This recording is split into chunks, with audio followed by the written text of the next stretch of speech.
Warahmatullahi wabarakatuh. Salam sejahtera untuk semuanya. Saya Pali dari Inside Chamber. Sekarang kita sampai pada segmen evaluasi untuk buku tematik kelas 4 tema 3 ya. Yang pertama, sebutkan ciri-ciri pertanyaan yang baik untuk wawancara. Berikan contohnya. Ciri-cirinya adalah yang pertama, menggunakan bahasa yang baik dan benar. Bahasa baik dan benar sesuai dengan ejaan ya, benar ya. Yang kedua ya, pertanyaan tidak terlalu panjang dan tidak berbelit-belit ya. Pertanyaan tidak berbelit-belit, jadi jangan terlalu panjang.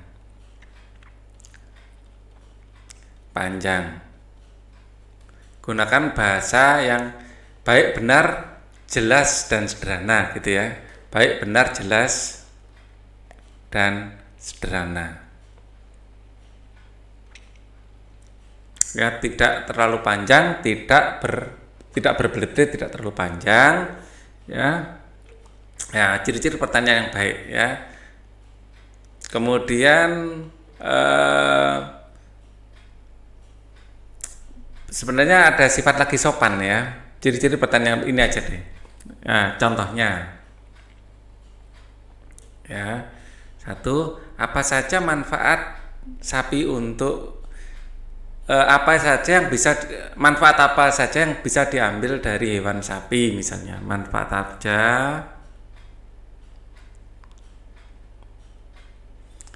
apa saja, bukan apa saya ya, apa saja yang bisa diambil dari sapi misalnya ya.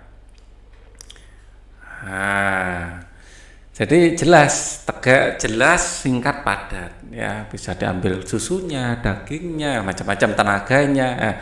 Yang jawab juga enak. Sikap dan keterampilan apa saja yang perlu diperlukan ketika melakukan wawancara. Ini yang pertama adalah sikap kesopanan ya. Yang kedua, berbicara lancar. Agar lancar ini perlu diulang-ulang ya. Jadi jaga kesopanan, berbicara lancar, jangan menyela saat narasumber berbicara. Menyela saat narasumber berbicara. Ya, sikap dan keterampilan apa saja ya. Terus kemudian 4, selain dengarkan dengan baik, mendengar dengan baik ya, mendengar dengan baik ya. Yang kelima, buat catatan singkat.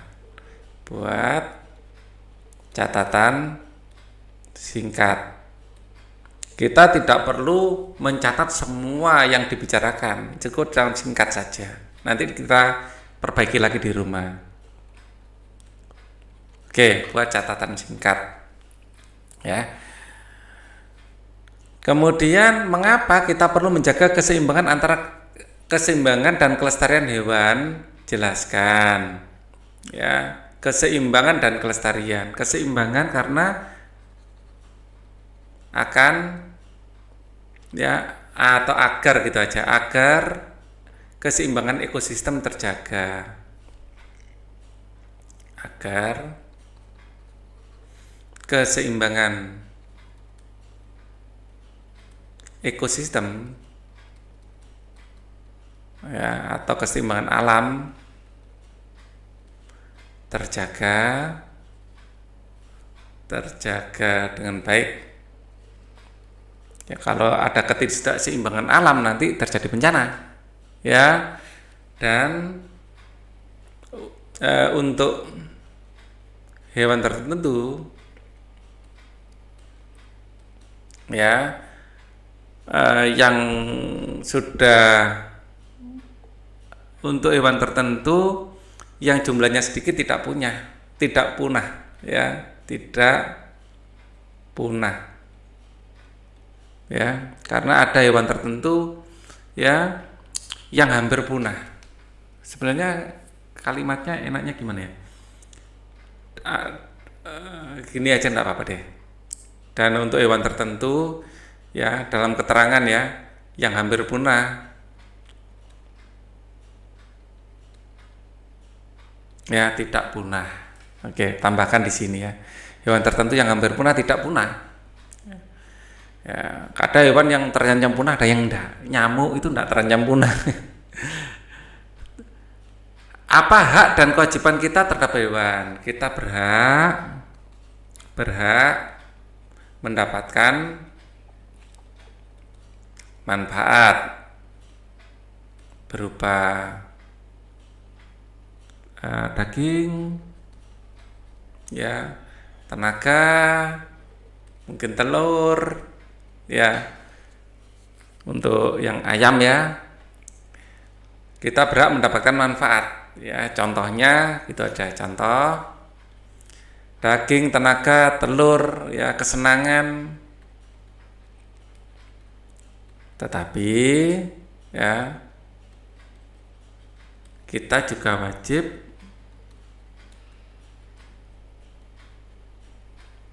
ya menjaga kelestariannya. Apa saja yang dapat kita lakukan untuk melestarikan hewan langka? Ya, tidak melakukan perburuan liar,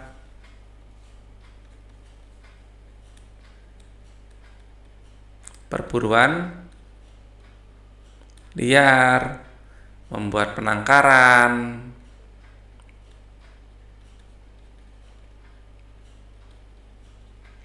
ya, kemudian kita juga bisa mendirikan swaka marga satwa, hutan lindung, taman nasional, dan kebun binatang. Ya. Kelompok hewan-hewan yang kamu ketahui berdasarkan karakteristik tempat hidupnya. Yang hidup di air, contohnya ikan, ya, cumi-cumi, ya, terus kemudian kerang. Hidup di rawa, ya, atau air payau, bisa ikan ada, ikan air payau, terus kemudian kita kepiting, bebek, ya, buaya, ya biasanya banyak di rawa. Di darat, di sini tempat yang kering ya, ayam, kambing, ya ini di darat. Ayam, kambing, gajah, ya saya campur ya, ada yang liar, ada yang diternakkan, ya. Kemudian burung,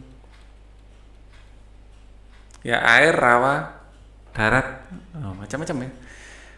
Itu di darat pun macam-macam juga, dibagi-bagi lagi nanti di daerah gurun sendiri ya, karakteristik tempat hidupnya.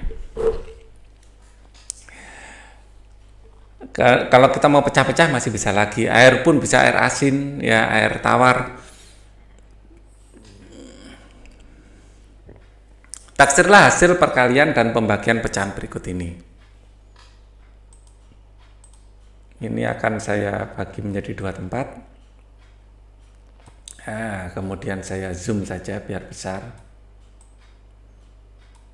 Nah, kalau gini kan enak. Saya tekan dikit. Taksirlah hasil perkalian dan pembagian pecahan berikut. Kalau diperkalikan 4/4, ini akan lebih mudah kalau 4-nya itu ditaksir, 4/4 itu taksir menjadi 4. dan 3/4 ini ditaksir ke bawah, ini taksir ke atas. Ya. Taksir ke atas. 4/3/4 ini akan menjadi kali 3 sama dengan 12. Ya, karena 1/4 dan 3/4 ya, kalau ini kita jadikan 4. Ya, kalau namanya taksiran kasar ya, biar mudah. Di sini ada setengah, di sini 0, di sini 4, 1/4 posisi di sini. Ya, lebih mudah kita taksir ke sini. Ya, 3/4 posisi ini 2/4, ini 3/4. Posisi sini kita taksirkan ke atas, ini 4/4 ya.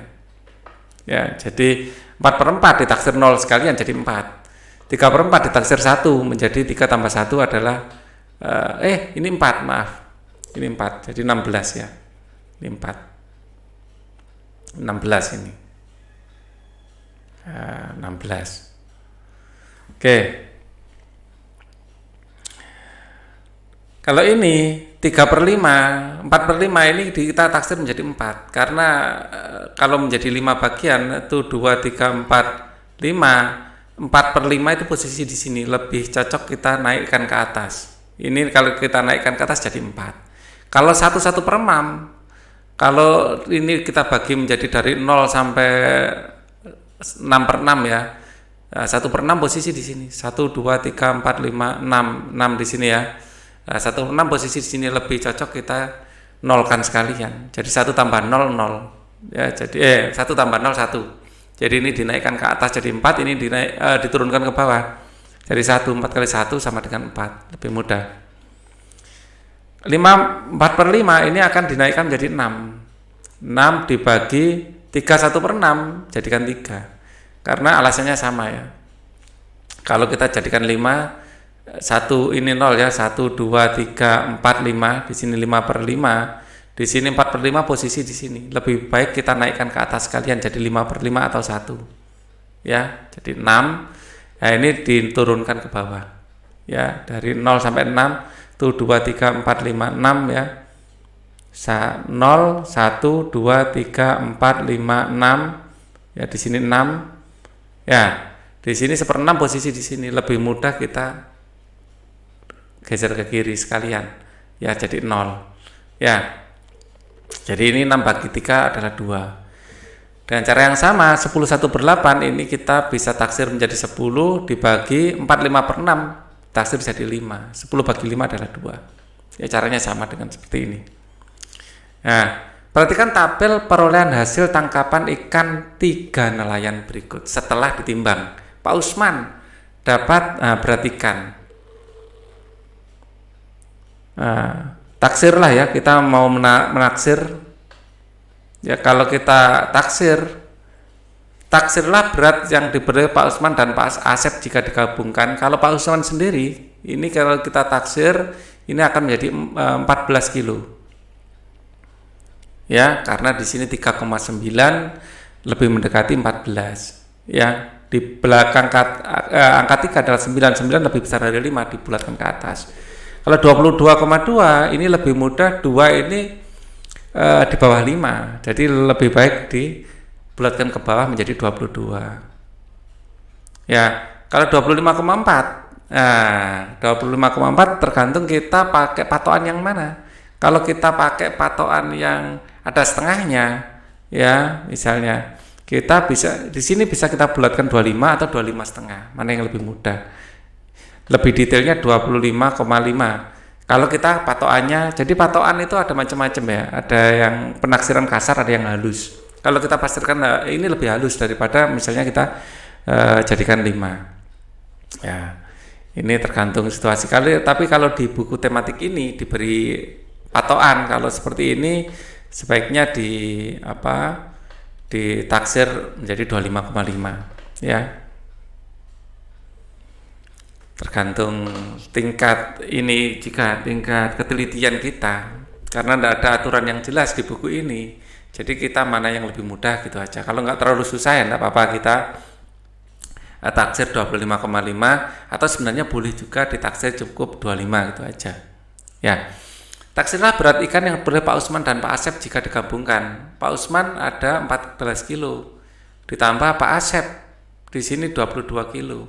14 tambah 22 adalah 36 kilo. Ya. Kemudian taksirlah besar ikan yang diperoleh Pak Asep dan Pak Rahmat jika digabungkan. Pak Asepnya berapa? 22, Pak Rahmat 25,5. Ini mudah ya. 22 tambah 25,5 ini termasuk hitungan yang mudah. Jadi tidak apa-apa, ini agak mendetail. Jadi 25. Ya, berarti ini ada koma 5-nya gitu ya. Ini tambahkan biasa saja. Jadi 5 tambah 2 ini adalah 7, 2 tambah 2 adalah 4. Ya, kita bisa membayangkan seperti ini sebenarnya. Ini yang saya bayangkan tadi. Nah, kalau ditambahkan 5,74 ya, dapatnya ini seperti itu. Satuannya apa? Kilogram. Kita lanjutkan. Taksirlah berat seluruh ikan, berarti semuanya. 14 tambah 22 tambah 25,5. 14 tambah 22 tambah 25,5 sama dengan berapa? Ini kita hitung-hitungan yang ada ini, kita tinggal nambahin satu aja. Tambahkan 14 di sini. Di sini 5,7 tambah 4 adalah 11, 1 nyimpan 1. 1 tambah 4 itu 5, 5 tambah 1 6. 6 1,5. Satuannya adalah kilogram. Taksirlah selisih berat Pak Rahmat dan Pak Usman. Kalau selisih mana yang lebih besar, Pak Rahmat atau Pak Usman? Ya, Pak Rahmatnya sekian, Pak Usman sekian. Ya, berarti ini lebih besar. Berarti yang besar kurang yang kecil. Ya, 25,5 dikurangi 14. Ya, 25,5 dikurangi 14. Caranya hitung 25,5 dikurangi 14. Ya, dikurangkan. Ini 5 komanya diturun. 5 dikurangi 4 adalah 1, 2 dikurangi 1 adalah 1, 11,5. Satuannya apa? Kilogram. Kita lanjutkan. Taksirlah selisih berat Pak Rahmat dan Pak Asep. Pak Rahmat dan Pak Asep. Pak Rahmat 25,5, Pak Asep 22. Berarti sama caranya ya. 25,5 dikurangi 22 sama dengan 25,5 dikurangi 22. 0 ya. Boleh ditambahkan 0. Di sini 5 dikurangkan 5, dikurangi 2 adalah 3. Ini koma ya di sini. 2 kurangi 2 habis 3,5 kg kilogram. Kemudian taksir selisih berat Pak Usman dan Pak Asep. Pak Usman dan Pak Asep. Pak Usman mana yang lebih besar? Pak Asep dulu. 22 kurang 14 berarti. Pak Usman dan Pak Asep. 22 kurangi 14. 22 dikurangi 14. 4 dikurangi 2 tidak bisa, pinjam 1. Ini pinjam 1 jadi 1, ini jadi 12. 12 kurangi 4 adalah 8. Ya, 8. 1 kurangi 1 habis toh. Nah. Oke. Ini adalah akhir dari evaluasi. Kita setelah ini akan satu video lagi untuk Aku Cinta Membaca. Thank you for watching. Wassalamualaikum warahmatullahi wabarakatuh.